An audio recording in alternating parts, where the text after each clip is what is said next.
Hi everyone, मैं रोहन यादव आप सभी का अपने यूट्यूब चैनल पर स्वागत करता हूं। दोस्तों, आज मैं आप लोगों के लिए मैथ में घातांक करड़ी के संबंध में कुछ प्रश्न लेकर आया हूं और ये ट्रिक से बताऊंगा कैसे आप विद इन 2 सेकंड या 3 सेकंड में इस क्वेश्चन को करोगे। पहले तो आपको समझना होगा कि जब रूट में आपको ये देखो 3 टाइप के प्रश्न मैंने लिया है, ठीक है, ध्यान रखिएगा।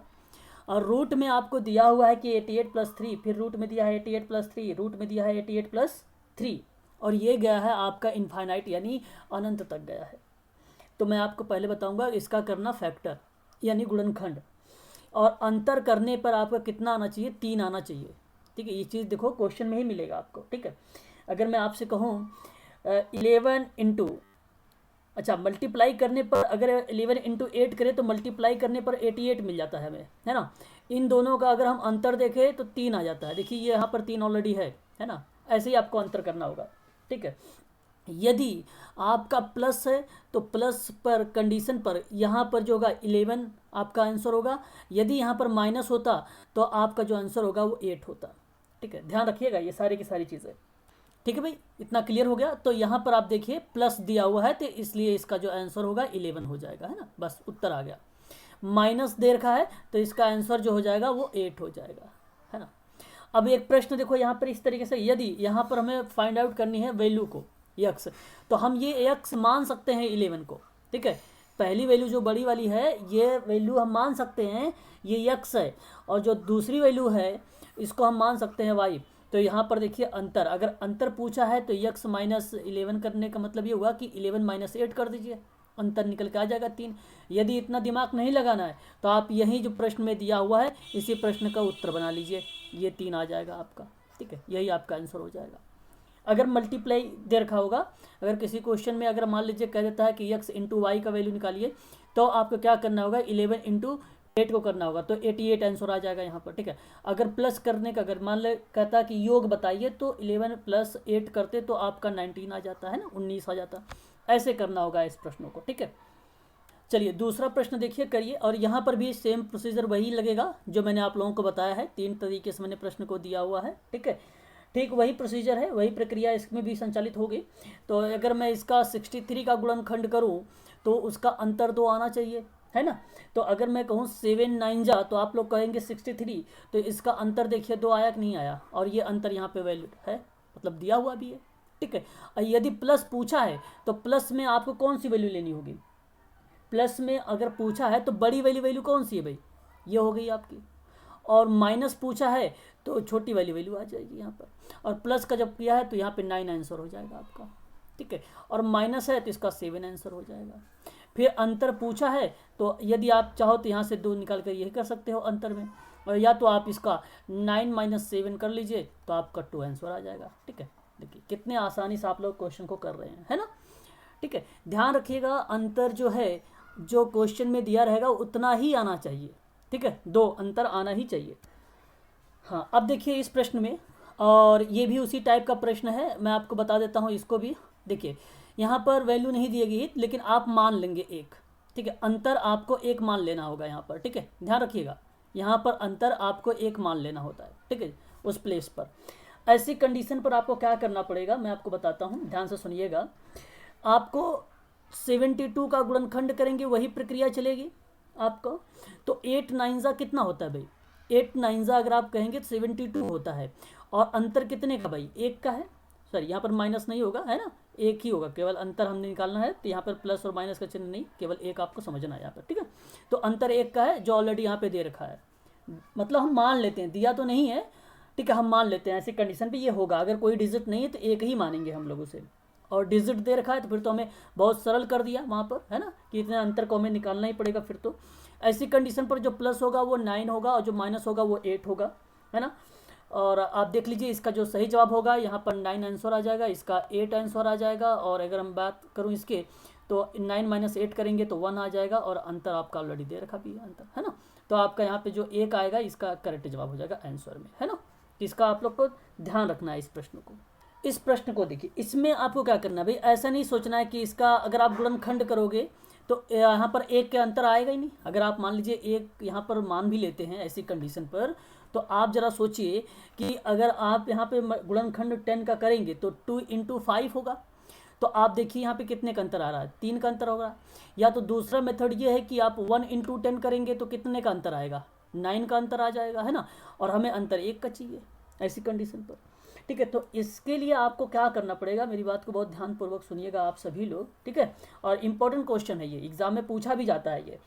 तो ऐसे प्रश्न में अगर आपको प्लस दिया हुआ है तो प्लस को समझ लेना है आपको बाद जाने का प्रयास। ठीक है, यानी 10 के बाद, ठीक है, 10 के बाद में जाने का प्रयास करेंगे आप लोग। ठीक है भाई, और अगर माइनस का दिया हुआ है दूसरा क्वेश्चन तो ऐसी कंडीशन पर क्या करना है, आपको पहले आने की बात करनी है। बात को समझिएगा बहुत अच्छे से। तो अगर मैं 10 की बात करूं, अगर मैं 11 ले लेता हूं, ठीक है, बाद की बात 11 भी आएगा, 10 के बाद 11 आएगा, लेकिन 11 के फैक्टर अगर आप करेंगे तो भी आपका 1 का अंतर नहीं आएगा।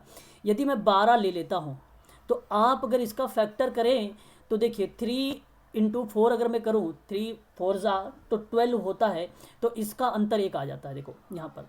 तो ऐसी कंडीशन पर जो इसका आंसर निकल कर आएगा, आपके ऑप्शन में लिखा रहेगा कि 3 व 4 के बीच होगा। ठीक है, उत्तर में ऐसे लिखा रहेगा 3 व 4 के बीच में। ठीक है, तो ये उत्तर में भी लिखा रहेगा और यही इसका सही जवाब हो जाएगा फिर आपका। ठीक है, ये आपका करेक्ट जवाब हो जाएगा। और अगर मान लीजिए अगर -5 दे रखा है, 5 कर रखा, माइनस में भी दे रखा है, तो इससे पहले आना है। तो अगर मैं 4 का करूँ तो 4 का फैक्टर करूँगा तो 1 तो संभव नहीं है। ठीक है भाई, 4 में, और 3 में भी 1 संभव नहीं है। अगर मैं इसको 2 का कर दूँ, पहले आना ना, मैं तो भाई 2 में आ जाता हूँ, तो मैं इस 2 का अगर मैं फैक्टर कर देता हूँ तो 1 इंटू 2 हो जाएगा, है ना। तो अगर यहाँ पे देखिए अंतर 1 का आ रहा है, ठीक है, और माइनस दे रखा है, तो ऐसी कंडीशन पर आप ऐसा नहीं सोचेंगे कि भाई इसका उत्तर 1 जो है 1 होगा। मैं आपको बताता हूँ, इसका उत्तर 1 और 2 के बीच में होगा।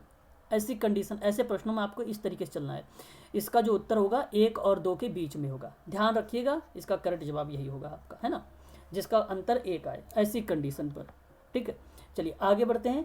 ऐसी कंडीशन कब लगेगी, जब उसका कोई फैक्टर नहीं किया जा सकता है, तभी ऐसी कंडीशन निकल के आएगी हमारे सामने, है ना। चलिए एक और क्वेश्चन देखते हैं हम लोग। और यहाँ पर देखिए आपको अगर मल्टीप्लाई में दे दिया है और ये दिया हुआ है अनंत तक, ठीक है, और दूसरा जो दिया हुआ है ये एक निश्चित दिया हुआ है, मतलब एक तरफ निश्चित कर दिया गया है कि इतनी टाइम्स भी 3 रहेगा ही रहेगा। अनंत वाली कंडीशन में क्या करना है आपको, वही आंसर निकाल के कर देना। इसी करड़ी का जो रूट है, इसका कोई फैक्टर नहीं बनेगा तो इसका डायरेक्ट वही लिख देना है। जैसे अगर मैं √5 करूँ, √5 करूँ, √5 करूँ और ये अनंत कर देता हूँ, देखो यहाँ पे मैं अनंत कर रहा हूँ। ठीक है, तो ऐसी कंडीशन पर आपको यहाँ देखो मल्टीप्लिकेशन है, अगर प्लस होता तो फिर तो आप क्या करते, अगर प्लस होता तो बाद में जाने की बात करते, माइनस होता पहले आने की बात करते, परंतु है यहाँ पर इनटू, मतलब मल्टीप्लिकेशन, गुणा है। तो ऐसी कंडीशन पे इसी रूट को उठाइए और इस 5 को आंसर लगा दीजिए, है ना। ऐसी कंडीशन में ये होगा। अगर मान लीजिए कोई निश्चित दिया हुआ है, यहाँ पे दूसरा प्रश्न देखिए, तो ऐसी कंडीशन पे आपको क्या करना है कि 2 से आपको जितनी बार ये दिया हुआ होगा, ध्यान से मेरी बात को सुनिएगा आप सभी लोग, है ना, जितनी बार दिया है उतनी आपका उसको करड़ी बना देना है, रूट में लगा देना। जैसे देखिए 2 हो गया, 2 4 हो गया, 2 6 दिया है, तो आप इस तरीके से यहाँ पे रूट लगा देंगे। अच्छा, ये चाहे 3 हो या 5 हो या 7 हो, जो जितने भी नंबर दिए होंगे, ठीक है, आपको क्या करना है, वो 2 का ही बनेगा, 2 का ही यहाँ पे जो है रूट पे लगेगा। एक प्रकार से अगर मैं कहूँ तो उसका घातांक पे लगाया जाएगा उसको। ठीक है, तो मैंने 2 पे 6 बार मैंने जो है लिख दिया। ठीक है भाई, अब ये 6 बार क्या है, आप 2 के मल्टीप्लीकेशन करो 6 बार। तो अगर मैं करूँ 2 अगर मैं 2 दूनी 4 करूँ, 4 दूनी 8, 8 दूनी 16, 16 दूनी 32, 32 दूना 64 आ जाएगा, है ना। तो 64 इसका आपका यहाँ पर लिख लेना है, इसकी वैल्यू। ठीक है भाई, तो ये 64 हुआ। तो आपको क्या कर लेना है, ऐसी कंडीशन पे इस 2 को, बात को बड़ा ध्यान से समझिएगा। ठीक है भाई, आपने 2 को 6 बार में मल्टीप्लिकेशन किया और यहाँ पे 64 आ गया। फिर यहाँ से ये 3 को उठाइए, ठीक है भाई, और सबसे ऊपर आपको क्या करना है, ये यहाँ पे 64 आया हुआ ना, इससे एक कम कर दीजिए, 63 करिए और बटे में 64 कर लीजिए। ठीक है, हो जाएगा। मान लीजिए अगर मैं आपको 2 दे देता हूँ, ठीक है, और अगर 2 दे देता हूँ, ये मैं 2 4 बार लिख रहा हूँ, ध्यान से मेरी बात को सुनिएगा, 4 बार लिख रहा हूँ, तो आपको क्या करना है, 2 पर आपको 4 बार का करड़ी लगा देना है। ठीक है, तो 2 अगर 4 टाइम्स करेंगे तो आप इसका 16 आ जाएगा। ठीक है भाई, 16 आ जाएगा। तो आप क्या करें, इस रूट यहाँ से 2 उठा ही लीजिए यहाँ पे, और 16 से एक कम कर दीजिए, 15 कर दीजिए, और बटे में 16 लिख दीजिए। तो 2 सही 15 बटे आप 16 भी कह सकते हैं, या रूट में कहेंगे 2 के कि 15/16, रूट में 15/16 को। और मैं बता दूं आपको, ये जानते हैं कहाँ से निकल के आया? ये मान लीजिए ए आता है, एक फार्मूला है, ठीक है। इस ए पर आपका 1 - 1 में 2 रूट का n होता है, इसी फार्मूले से लगाया गया है इस सूत्र को, ठीक है भाई, इसी सूत्र से। तो आप इस तरीके से करिए, ये डायरेक्ट आ जाता है, यहाँ से ट्रेडिशनल मेथड है, ये लंबा चला जाएगा, है ना। तो आप इसका ध्यान रखें खासकर, है ना। इस प्रश्न जो है एग्जाम में ऐसे प्रश्न जो है पूछे भी जाते हैं, ठीक है। चलिए ठीक, अगर उसी प्रकार से अगर 7 का भी आएगा तो भी आपको उसी तरीके से करना होगा, ठीक है। मान लीजिए अगर मैं 7 का एक एग्जाम्पल भी लेकर समझा देता हूँ इस प्रश्न को। जैसे मैंने 7 ले लिया और ये रूट में 5 बार लिख दिया, ठीक है। ध्यान रखिएगा, रूट में 5 बार मैंने लिखा है 7 ठीक है भाई। तो ऐसी कंडीशन पर आपको क्या करना होगा? तो पहले आपको 2 लिखना है, और इस 2 पर कितनी बार लिखा हुआ है? 5 बार, ठीक है भाई, इस तरीके से। तो इनके अगर आप मल्टीप्लिकेशन करेंगे तो 32 आ जाएगा, है ना, 32 आ जाएगा। और यहाँ से 7 को उठाना है और इस 32 से 1 कम कर देना है, 31, और नीचे ये 32 ऐसे ही लिख देना है, बस इसका उत्तर आ गया ले, ठीक है भाई। बस ऐसे ही आपको करना होगा, है ना, ऐसे प्रश्नों को।